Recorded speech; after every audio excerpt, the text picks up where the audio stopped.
that tie into it. But I do find that, again, all the things wrapping together, that's been one of the key factors for people that have been really successful in fish keeping and really successful in helping others keep fish. Going from there, developing a routine. If you can develop a routine, that multiplies your chances of being successful exponentially. Once again, it's one of those things where it's different for everybody. And I mean, it kind of goes back to when people say, well, I'm having a problem with algae in my tank. The first thing I say is, well, do you have a timer on your light? That way you have that routine, it comes on, it goes off. And it's not just as simple as that, but that's an easy example that most people can follow. Once you find your routine, and again, that's another thing that can shift as well. You know, I talk to a lot of people, and maybe something happens in your life, your job changes, family changes, something like that. And it can take a while sometimes to find your routine again once life changes out. But the people with the happiest fish, the healthiest fish, and they get the most enjoyment out of the hobby, I have found all have a routine. I can ask them, hey, when do you do water changes? They'll be like, every Wednesday, I turn on this live stream and I listen and I do my water changes. You know, when do you do this? Oh, well, that's every Tuesday. That, again, going back, you're doing that, you're getting hands-on in the tank, you know, that's gonna get you, again, I said, a lot of people I know, and some of you may not be into YouTube at all, and you're like, why is this guy even sitting up here? He can't hardly enunciate what he's trying to say. I promise you the live streams are better if you tune into one though. But I know a lot of people from the YouTube community, because that's where I'm mostly based out of, that they tie that into their routine. They go, okay, I know that for the next 3 hours, these people are gonna be on doing their live streams talking. I'll put that in my ear and I'll go do my water changes for that. So they'll schedule it according to something they can have some interactive fun with. You know, and I see a lot of people in that community. They'll come in and be like, I'm doing water changes. Then they'll listen and they might chime in every once in a while on their phone and leave a comment in the chat. But they found that specific time that works best for them, that they can get some enjoyment out of it along with the actual act of doing it. And enjoying that if you do. Some people don't. Some people hate tank maintenance. I personally enjoy it because I love being hands-on in the tank. I can't tell you how many times I've had things that I maybe didn't notice just from looking at a tank that have occurred to me. So whether it's finding a fish was laying eggs in the back corner of the tank behind something, or maybe noticing a problem. Maybe, okay, I got in here and I didn't realize that my big old Oscar had knocked the pre-filter off of that, you know, hang on back that's behind the decor. Those are the things that you really find when you're hands-on. And being hands-on and getting that on a routine, it's just gonna make your life so much easier in the long run. It's gonna make you be able to enjoy your tanks more. Because even though you might look at it first and go, wow, I don't wanna schedule, you know, 15 minutes a day, an hour a day in my tank. That's extra work for me. But really, doing that will allow you to get your system set to a point where if something does happen, you can leave it for 3 weeks a lot of times.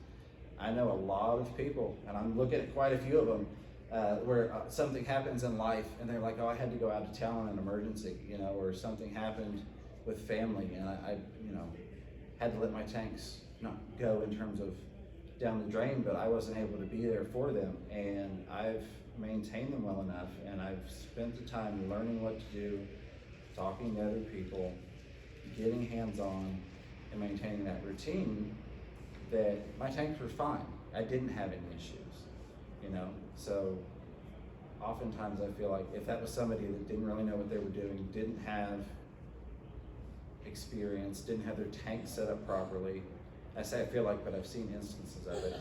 They're like, well, I went away for a week and my tank crashed. Generally speaking, I don't like to speak in 100%, but generally speaking, if you've got a tank that's set up properly, you can leave your tank for a week and nothing bad's going to happen, especially if you've got it, you know, on timers for your lights and you're maintaining those things. So again, these are like outside of the box things, if you will. They're not your basic, okay, we're gonna talk nitrogen cycle and fish feeding and stuff, but they really are things that I found not a lot of people were discussing, but a lot of people were doing. So that's why I'm bringing them in here. The next one is kind of goofy. This goes more toward once you've advanced to a point that you're doing really well with fish, everything's running good, you know what's happening. Your eyes on the ball. Really be the fish is what I call it. You want to think like a fish. Look at the environment they're in, and we wanted to look pretty for ourselves. I'll preface with that. But kind of take your thought process out of, well, how do I want this to look exactly? And go, well, maybe the fish wouldn't enjoy that. And one of the prime examples I'll use, a lot of people probably don't have, but this is the biggest fish that I see done with, is piranhas. I keep piranhas, I've bred piranhas. I love them, they're great fish. Most of the time I see people that have piranhas, they've thrown them in an empty box, an empty aquarium.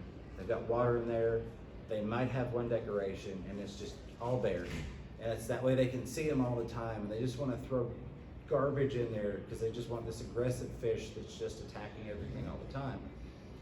And that's absolutely not what that fish wants. Again, that fish will survive in there. It won't live a great quality of life. But if you take that same fish and like my piranha tanks, I'll do a planted tank, I'll have driftwood in there, I'll have a lot of flow because they come from areas with a lot of water flow. It's amazing how much flow fish actually like, and that's not just piranhas, that's most fish. You'd be surprised at some of the activity you see from your fish just by adding additional flow to your tank, whether it's guppies, piranhas, some plecos. And it doesn't really affect a whole lot of plecos, but like my zebra plecos, they love their flow. They love really, really fast water. I've got 2,400 gallons per hour pumping through a system that's got 4 40-gallon breeders on it. It's a ridiculous amount of flow. They absolutely love it. They get right in the current from those pumps that are coming in.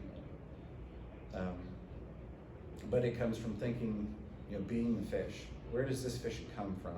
And I know we've got a lot of captive bred fish that are in the hobby that haven't experienced nature, and you can factor that in as well. But trying to give them the best environment I possibly can that I find aesthetically pleasing, but that also is enjoyable for that fish. And that's where you get people that are like, well, I had this fish that lived 5 years, and maybe the typical lifespan is 3 years. You find a lot of people that have fish that live past that typical lifespan when they get in environments that are not just great for the owner, but are also great for that fish as well. So I would really encourage you, at some point, just look at your tank and kind of think, whatever fish you've got, think about what they would enjoy. Maybe they would like some more flow in there. Maybe they would like some more plants in there. If you've not tried live plants, I 100% encourage you to do so. And I say that as somebody that killed a lot of plants, a decade ago. I could not keep a plant alive to save my life. I could do corals all day long. Could not keep a plant alive. I will tell you that LEDs are one of the greatest things that's ever come to this hobby, for saltwater and fresh. I was fortunate enough that I tried plants again. I acquired some from a lovely lady that was getting out of the hobby, and everything grew for me. So I was like, this is great, let me try some more stuff. And then that grew for me.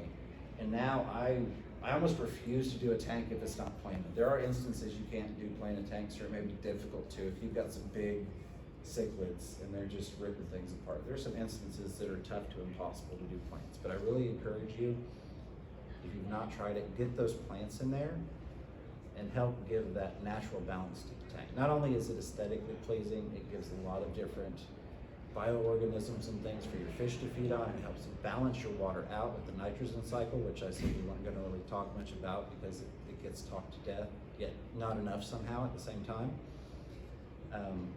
That's really one of those things that can up your game as a fish keeper if you're willing to try it out. Get some plants in the tank and you'll see, I think, a huge difference. Even color variations. I've found that there are a lot of fish that you take them from a suitable but not thriving environment and you put them in a planted aquarium and give them a more natural environment, You get colors you've never seen before. You'll get behaviors you've never seen before.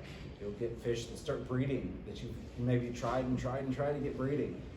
So it's really one of those things that can make a big difference. And I think that's probably one of the biggest things I look at in being the fish is what does the environment look like, and how am I mimicking what they might run into in the wild. It makes a huge difference, it really does. And that's enough. I'm not trying to sell plants. I don't sell plants, so that wasn't a pitch. But I'm a huge fanatic on planting tanks now that I've been able to do it successfully for quite some time, and LEDs are out. It's wonderful. The final thing, and I love you all for this because each and every one of you have it, because you sit here and listen to me stumble through this for 23 minutes now. But number 7 is patience. Have patience. That probably should be the first thing, but if you've made it this far, you've got patience, at least some. So I figured I'd stick that in the end, and anybody that stuck around would pass that test there. It applies to a lot of different facets, a lot of different aspects of fish keeping. Everything from, and so some people will get mad at me for this, everything from setting up quarantine tanks, which I can almost promise you, if you're in the hobby for any amount of time and you're introducing new fish at a decent rate from various sources, whether it's fish stores, online, wherever, you're pretty much sooner or later bound to kill off a tank if you're not quarantining. Anybody that's never killed a fish, as I like to say, if you've never killed a fish, you just haven't been in the hobby long enough. It happens to all of us. It happens. I'm not claiming to be the best of us, as I tell you all the time. I'm no expert. I've just been doing it for a while. That patience, if you can develop that, will bring you so much success, I promise you. Not just for the quarantine tank. It goes into plants. A lot of people don't realize that typically when we buy live plants for our aquarium, they're immersed grown, they're not submerged grown. So they actually have to die off and convert before they start to thrive. I can't tell you how many people that I know and have come to me or asked me questions. They buy plants, they stick them in their tank, and they start to die off. And so they just pitch them out. They're like, I'm done. I tried plants, it didn't work. Whereas if they'd have that patience and they would spend that time acquiring new knowledge, or maybe they had that community that they could talk to, they would know that, okay, I need to actually convert this plant over so that it's used to being underwater, and then it'll start to grow back, and then it'll thrive. Breeding fish, it goes into all aspects, freshwater, saltwater, no matter what side you're on, or if you're on both like me, patience is crucial, especially on saltwater. It's like you have to have patience in saltwater, but it's definitely 100% beneficial if you can find the patience to do what you need to do, research what you need to do, and let things play out. Treating fish, same thing with, we find a sickness. I've seen people, they'll message me or they'll come in the live stream and they'll put it in chat. Well, I saw this happen on a fish and I tried this medicine on Tuesday and it didn't do anything, so I did a water change and then I put in this different medicine on Wednesday and that didn't do anything, and I just don't know what to do. You just have to have patience. If you're treating that fish, follow through with that treatment. Do whatever it is. If it's a 3-day process, a 1-week process, have the patience to follow through with that. That doesn't mean that you can't add things in conjunction to. You may realize, okay, well, I'm treating with this, but I could also add some stress guard to it to help alleviate some of the pain, and make that fish a little bit more comfortable so it's not quite as stressed. I know that sounds weird, trying to give fish pain meds and unstress them. But it really, if you think about it, think if you're laying in the hospital or whatever, you just kind of want to lay back and relax as best you can. You don't want to be stressed any more than you already are dealing with whatever issue or illness or sickness that you're going through. That's a great time to tie into the others. When you're being patient, it's one of those great times to go back to that tank method. Time acquiring new knowledge, do some more research. Maybe what ick is in terms of, I've seen ick, I know what ick is, I know how to diagnose it, but maybe you don't truly understand how it works. You don't understand that it's got that period where it falls off the fish and then it's down in the substrate and it's free swimming. So you see that it falls off the fish and you think, okay, I've treated this, I'm done, I'm good, everything's fine. Well, you've got all those free swimming, for lack of the proper terminology, larvae in the water, and you're like, well, it's back. I don't know, I treated it, it was gone, now it's back, when really it wasn't gone in the first place. You may learn that during that, maybe you don't need the medication, or maybe you're not even using a proper medication. I won't name anything specific. There are some snake oils out there, in my opinion, that don't do really good jobs of treating things.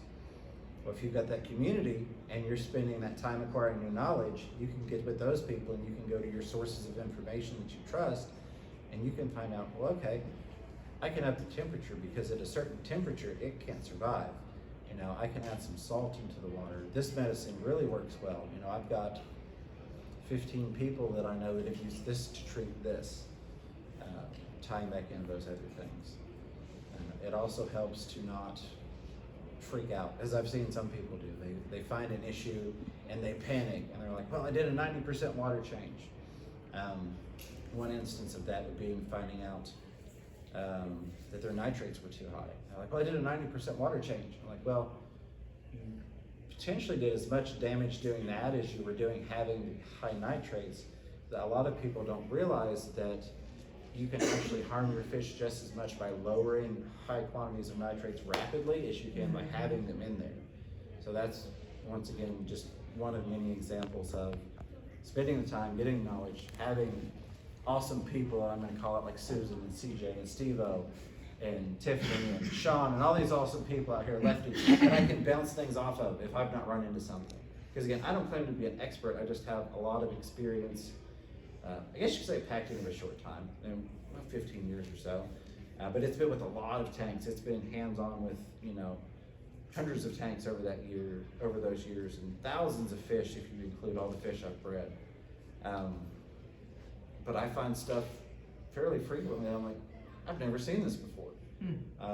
Columnaris, I'd never run into that. When I got really back into the hobby a few years ago, I got it from a local, not a local fish store, a box fish store on some fish, and I had no clue what it was. And I did a dumb, you know, I thought that I knew what I was doing. I thought I knew what I was treating. I didn't take the time to acquire new knowledge and figure it out. I didn't really have the resources because I was just getting back into the hobby.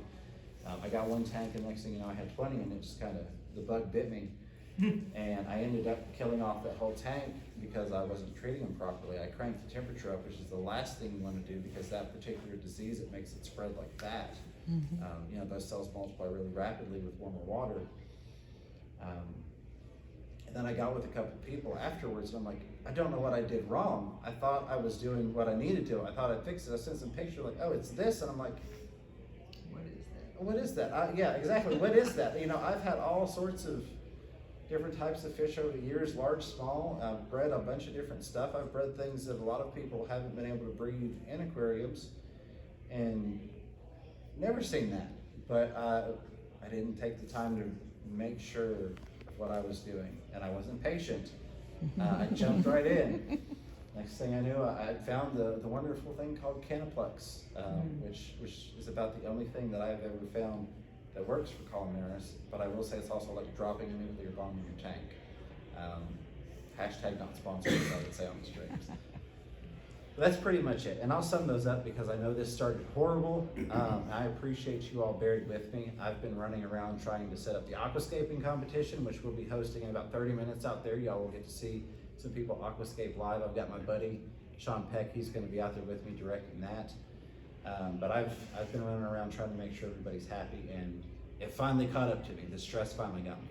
So thank you all for bearing with me. But in closing, I guess, before we take any questions, if you all have questions, because I'm used to my live chats and interacting with questions, those 7 things are spending time topping off your tank, your TA&K, time acquiring new knowledge, finding that community and building that community. Not just so that you have a resource for information, but also so that you can be there to help somebody else. You know, each one teach one. Help make the other hobbyists that you find more successful. My thing has always been, you know, with starting a YouTube channel, it may not go anywhere. And I've been blessed that it's gotten to the level that I have, and that God, I don't know, you won't believe it, but people will actually pay to fly me out and give a speech at a club. I've been blessed to get to that.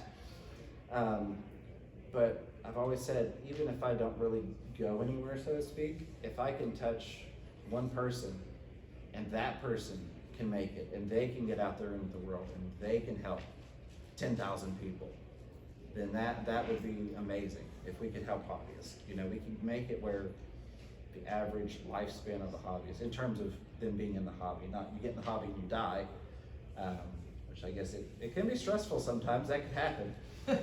But if we could get that past 6 months, where we've got people that are staying in the hobby long term, I think that would be amazing. And that ties back to success. And these were some things, like I said, that I felt didn't get talked about as much as I thought they should, because I've found that they apply to all my successful friends. So at time acquiring new knowledge, number one, your community, number two, building that. Find your passion, whether it is breeding shrimp or aquascaping or whatever. I mean, it could be anything. It could be, I really like floating plants, so I'm gonna try and propagate as many different types of floating plants as I want. Finding that thing that you're really, really passionate about that takes the hobby past a like to a love. Spending more time getting hands-on in your tank. I like to joke, that doesn't mean you wash your hands, you walk by, you dip your finger in, and I open in the tank today. I know I've got a couple people that have watched the streams when I talk about it, and they're like, yeah, okay, my hand was in the tank. Spending that time, again, which varies for everybody depending on whether you've got 1 or 300 tanks. As you're doing these things, you most often naturally will develop a routine. Developing that routine makes a huge difference. I can't preach that enough. Going back into acting like a crazy person and being the fish, looking at the environment that they're in and saying, well, I really like the looks of that, but I've got this Oscar that's constantly got scars because I've got all this really sharp wood in there. I don't think he's a fan of that. Or, my fish are doing well, but I don't really have a lot of flow. Or maybe you have too much flow. Just looking at those things and kind of figuring out what that fish might enjoy that you're not already providing them. What can you do to give them an even better life? Because oftentimes, as I touched on, that's what will get you that additional experience. That's oftentimes when you'll see fish start breeding, or you get those really pretty colors that you looked at this picture on Google, and of course it's the best picture in the world. You're like, well, that's the fish I want. And you're like, I had this fish for 2 years and it's never looked like that. Because it's always the best pictures we find.